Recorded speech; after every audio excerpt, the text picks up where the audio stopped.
bit easier.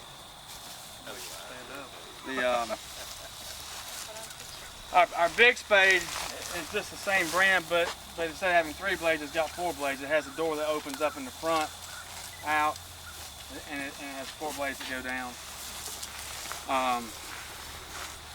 Fire ants make it fun to tie them up when they start running around on top. The fall, like I said, we had very little problem with them early this year, but they've really come on strong in the last month. But we use treated burlap and natural burlap. This is treated here. We use it if we're going to hold it for several weeks in the holding area, or you know, if we're just digging it to be digging it. If it's not pre-sold, we always use treated, because natural burlap won't last but probably about 3 weeks above ground, and it starts getting real soft and tearing. Now, do you recommend your customers plant the wire with it? I do. Yeah. This species here probably wouldn't matter at all. Yeah. But if you do it with a cherry, you're asking for problems when you set it. Most people get them loose in the ball when they try to do it.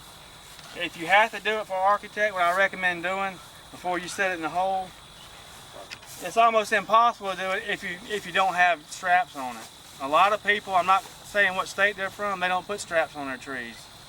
You have to pick them up with forks.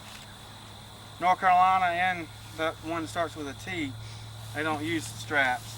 They just use twine on the top, and you have to pick them up with forks or jaws.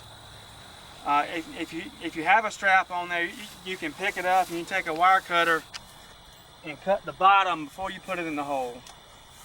Put dirt around it to stabilize the tree, then cut the rest of the basket off and take it off. I would rather see people, because this wire is going to decompose within the time that it's going to take a root to get big enough for it to get girdled right here.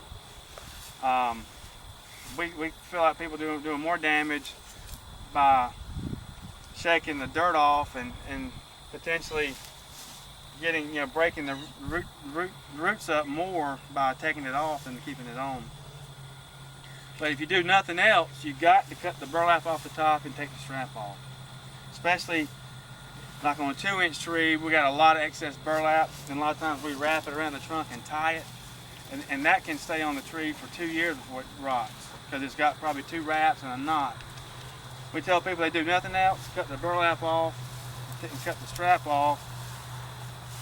Why are you saying some states, places don't use straps? I was joking, because a lot of the McMakin guys, they don't put straps on the trees. They just put twine. Expensive, isn't it? That's pretty expensive. Seatbelt, is that seatbelt material? It's about $1.50 per tree, $2 a tree. To me, that's not. It's too expensive. The ease of loading and unloading, the speed. A lot of times we can. To me, it just speeds up the process. And when you get a tree to the job site, the ball looks so much better. It's not all beat up from the fork or torn. If you pick up a wet root ball with a fork,